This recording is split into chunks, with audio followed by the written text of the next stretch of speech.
और आइए पहली बड़ी खबर की ओर आपको लिए चलते हैं। क्या पश्चिम एशिया में ईरान के होर्मुज कदम के बाद अमेरिका बैकफुट पर आ गया है, या अमेरिका और इजराइल के भीषण हमलों से ईरान इंतजार कर रहा है कि ट्रंप कब इस युद्ध को खत्म करते हैं?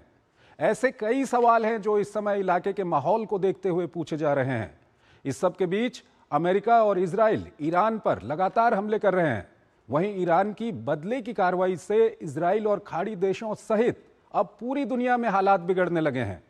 आइए इससे जुड़ी एक रिपोर्ट आपको दिखाते हैं और फिर इस पर अपने विशेषज्ञ मेहमान से हम चर्चा करेंगे।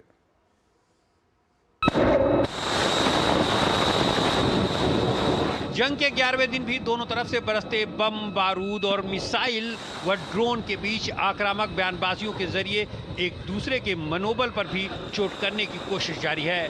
पहले अमेरिकी राष्ट्रपति डोनाल्ड ट्रंप की तरफ से बयान आया कि ईरान के खिलाफ युद्ध जल्द ही खत्म हो सकता है, लेकिन इस हफ्ते नहीं। उन्होंने कहा कि ईरान के पास सब कुछ खत्म हो चुका है। इस पर पलटवार करते हुए ईरान ने कहा कि युद्ध अमेरिका नहीं, तेहरान खत्म करेगा। IRGC ने दावा किया कि इलाके के समीकरण और भविष्य की स्थिति अब पूरी तरह से तेहरान के हाथ में है। वहीं ईरान और अमेरिका के बीच कच्चे तेल की आपूर्ति को लेकर तनातनी बढ़ती जा रही है। ईरान अमेरिकी हमलों के जवाब में होर्मुज स्ट्रेट से तेल की आपूर्ति को रोक रखा है। इस पर कड़ी प्रतिक्रिया देते हुए ट्रंप ने ईरान को 10 गुना ज्यादा ताकत से हमला करने की धमकी दी। ईरान ने साफ कह दिया है कि वह ऐसे किसी दबाव और धमकियों में आने वाला नहीं है।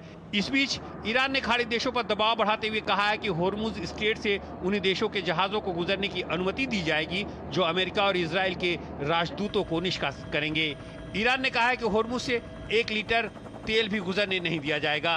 जबकि ट्रंप के युद्ध खत्म होने के बयान का शेयर बाजारों पर सकारात्मक असर देखने को मिला। वहीं होर्मुज स्ट्रेट को लेकर ट्रंप ने कहा कि अमेरिका उस पर नियंत्रण लेने का विचार कर रहा है और वो बहुत कुछ कर सकता है। राष्ट्रपति ट्रंप ने अपने रूसी समकक्ष से फोन पर बात भी की। होर्मुज स्ट्रेट दुनिया का सबसे अहम समुद्री रास्ता है। हर साल दुनिया के करीब 20% तेल की सप्लाई इसे रास्ते से गुजरती है। मीडिया रिपोर्ट्स में दावा किया जा रहा है कि ईरान इधर से गुजरने वाले तेल टैंकर और जहाजों पर व्यावसायिक शुल्क लगाने की योजना बना रहा है। इस बीच क्रेमलिन ने कहा कि राष्ट्रपति पुतिन ने ईरान संघर्ष में मध्यस्थता करने और तनाव कम करने के लिए विभिन्न विकल्प पेश किए हैं और ये प्रस्ताव अभी भी विचाराधीन है। उधर तेहरान पर इजराइल और अमेरिका का हमला लगातार जारी है। तेहरान से उठते धुएं सिर्फ ईरान नहीं बल्कि पड़ोसी देशों के लिए भी परेशानी का कारण बनते जा रहे हैं। इस बीच इजरायली प्रधानमंत्री बेंजामिन नेतन्याहू ने कहा है कि इजरायली हमलों से ईरान को भारी नुकसान उठाना पड़ रहा है। उन्होंने फिर दोहराया कि इजराइल का लक्ष्य ईरानी जनता को मौजूदा सरकार के अत्याचार और दमन से मुक्त कराना है। हालांकि ये फैसला वहां की जनता को खुद करना होगा। इस बीच ईरान ने अपने तेल डिपो पर हुए हमलों के जवाब में इजराइल के हाइफा में स्थित रिफाइनरी और ईंधन भंडारण स्थलों को ड्रोन से निशाना बनाने का दावा किया है। सऊदी अरब, कुवैत, यूएई ने ईरानी मिसाइल और ड्रोन को मार गिराने का दावा किया है। बहरीन में भी ईरानी हमला जारी है। इस बीच इराक ने अमेरिका से कहा है कि उसकी जमीन या एयर स्पेस का इस्तेमाल पड़ोसी देशों पर हमले के लिए नहीं होना चाहिए। और इस पर ज्यादा बात करने के लिए हमारे साथ जुड़ रही हैं professor Anshu Joshi, SIS JNU से हैं, विदेशी मामलों की जानकार हैं। अंशु जी, बहुत बहुत स्वागत है आपका हमारे इस कार्यक्रम में। अंशु जी, पहला सवाल आपसे यह है कि जो हालात बने हुए हैं और जिस तरह के बयान दोनों ओर से आ रहे हैं, क्या कुछ पहली प्रतिक्रिया है आपकी? किस तरह से इसका विश्लेषण करेंगे आप? स्थिति तो बहुत ही गंभीर भी है और जटिल भी है चंद्रशेखर जी, क्योंकि हम लगातार देख रहे हैं कि अमेरिका और इजराइल के ईरान पर हमले के बाद जिस प्रकार की एक एक्सपेक्टेशन थी, पिछली बार जब जून 2025 में अमेरिका ने ईरान पर हमला किया था, तब ट्रंप का स्टेटमेंट क्या था कि न्यूक्लियर मैटर्स को लेकर के और ये अटैक किया गया है और ईरान जो 60% एनरिच्ड यूरेनियम के साथ बैठा है वो सबके लिए घातक हो सकता है। लेकिन इस बार जो ट्रंप का पहला स्टेटमेंट आया वो ये कि अब ईरान में वो रिजीम चेंज करा करके ही दम लेंगे। और वहीं ईरान ने जिस प्रकार से रिटेलिएट किया, तो उसमें प्रॉक्सीज को ही एक्टिवेट न करते हुए अपने आसपास के जितने भी खाड़ी देश थे, जहां जहां यूएस की बेसिस थी, तो चाहे बहरीन हो, कतर हो, कुवैत हो, यूएई हो, सऊदी हो, इसके अलावा आगे बढ़ के आप देखिए साइप्रस, तुर्की और अजरबैजान तक ईरान गया और उसने अटैक किया। बिल्कुल ऑल आउट स्ट्राइक हमको दिखाई पड़ी, वरना हम जानते हैं कि ईरान हमेशा सिग्नेचर अटैक्स करने में विश्वास करता था। पर इस बार हमने देखा कि शायद एग्जिस्टेंशियल क्राइसिस उत्पन्न हो गया था, क्योंकि पहले ही दिन, पहली दोपहर को अटैक की उसी रात हमें पता चला कि किस तरह से वहां के सुप्रीम कमांडर खामेनेई को यूएस ने हमले में एलिमिनेट कर दिया था।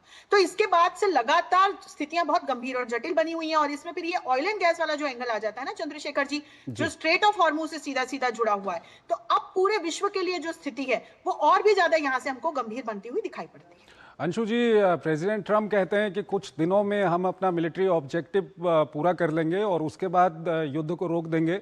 ईरान ये कहता है कि युद्ध कौन रोकेगा ये हम तय करेंगे। ऐसे में क्या लगता है आपको, कौन दबाव में है?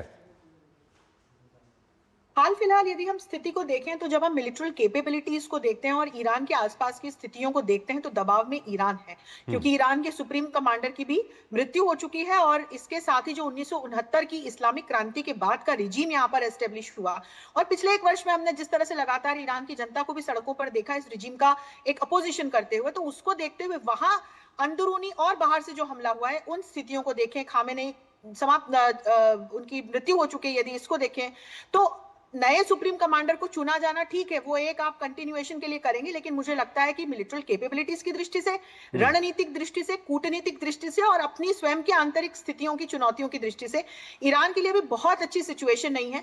क्योंकि जब हम कैपेबिलिटीज की दृष्टि से देखते हैं तो हम सभी जानते हैं कि अमेरिका और इजराइल की मिलिट्री कैपेबिलिटीज किस प्रकार की है, लेकिन अभी चूंकि ईरान के पास और कोई विकल्प नहीं है, रशिया और चीन जैसे अलाइज दूर से खड़ा होकर के पूरा इस खेल को देख रहे हैं, पाकिस्तान सीधे सीधे सहायता के लिए आने वाला है नहीं, और जब कुछ दिनों में ये जो आर्सेनल्स हैं जो ईरान के अपने हैं और जो उसके प्रॉक्सीज के हैं, H3, हुतीज, हमास और हिजबुल्लाह के, जब वो समाप्त होंगे तब किस प्रकार की स्थितियां निर्मित होगी, ये हमारे लिए देखना, मैं रोचक तो क्या ही शब्द का इस्तेमाल करूं, लेकिन ये हम सभी देखना चाहते हैं, क्योंकि ट्रंप इस बार लगातार ये स्टेटमेंट दे रहे हैं कि ईरान में बिना रिजीम चेंज कराए अमेरिका बाहर निकलने वाला नहीं है। वहीं ईरानी तरफ से भी बार बार ये स्टेटमेंट्स आ रहे हैं कि ईरान डिप्लोमेटिक टेबल पर आने को तैयार नहीं है। तो बिल्कुल अभी तो दोनों जो पक्ष हैं वो एस्केलेट ही कर रहे हैं इस पूरे कॉन्फ्लिक्ट को, लेकिन यदि मैं एक ओवरऑल आकलन करूं जिसमें तमाम टेंजेंट्स जो मैंने बताया वो जोड़ूं, तो फिर मुझे लगता है कि आगे चल के ईरान के लिए स्थितियां बहुत अच्छी तो बनती हुई नहीं नजर आ रही।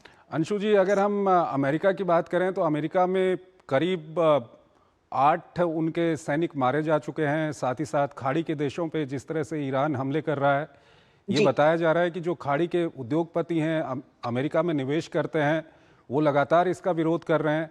और साथ ही साथ अमेरिका की जो होम पॉलिटिक्स है और जिस तरह से होर्मुज को बंद करने के बाद पूरी दुनिया में तेल को लेकर के एक हाहाकार मचा हुआ है, ऐसे में क्या आपको नहीं लगता कि प्रेसिडेंट ट्रंप के ऊपर भी कुछ दबाव है?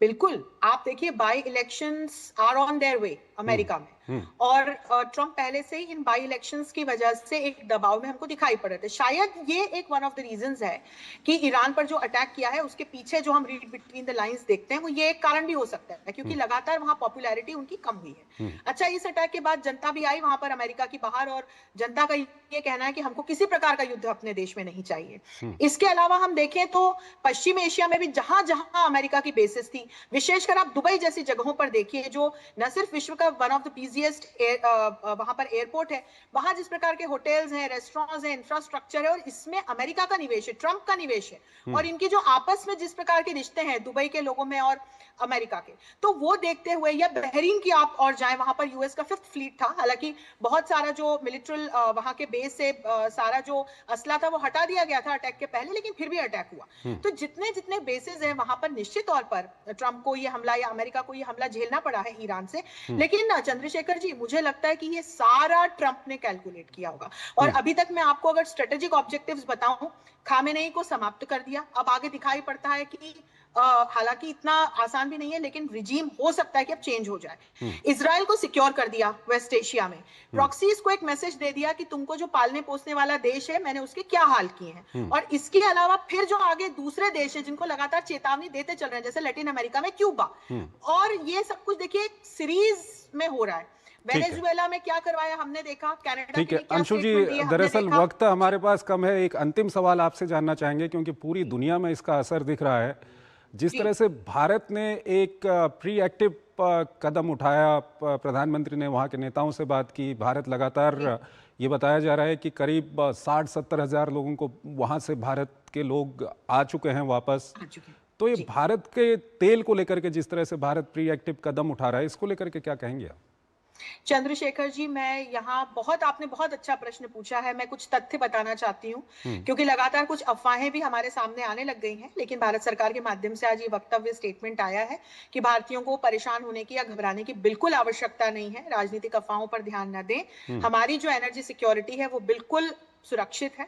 मैं आपको बताऊं, यदि अपनी एलपीजी की उदाहरण स्वरूप खपत बताऊं तो वो 31 मिलियन एमएमटी की है हाल फिलहाल, और अपने पास 100 मिलियन बैरल्स के जो स्टॉक हैं वो हैं। और इसके अलावा हमारे जितने भी एनर्जी की जो हम जो आयात करते हैं, चाहे तेल हो चाहे गैस हो, वो डाइवर्सिफाइड है। तो एक स्ट्रेट ऑफ हॉर्मूज पे हमारी 100% डिपेंडेंसी नहीं है। अभी भी हमारा जो प्राइमरी सप्लायर है वो रशिया है। रशिया ने हमें आश्वस्त कर दिया है। रशिया के millions of barrels of oil and gas अभी हिंद महासागर में है। इसके अलावा G7 के जो देश हैं, लैटिन अमेरिका के जो देश हैं, अफ्रीका के जो देश हैं, वो हमारी सहायता करने के लिए तैयार हैं।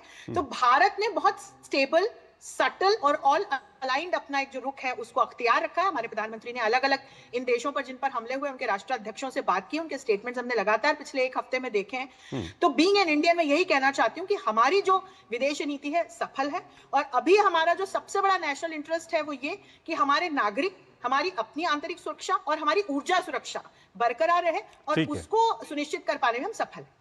ठीक है, अंशु जी हमारे साथ बने रहिएगा। एक और महत्वपूर्ण विषय है, उस पर अभी हम बात करेंगे, लेकिन यहाँ पर हमको एक छोटा सा ब्रेक लेना है। एक छोटा सा ब्रेक।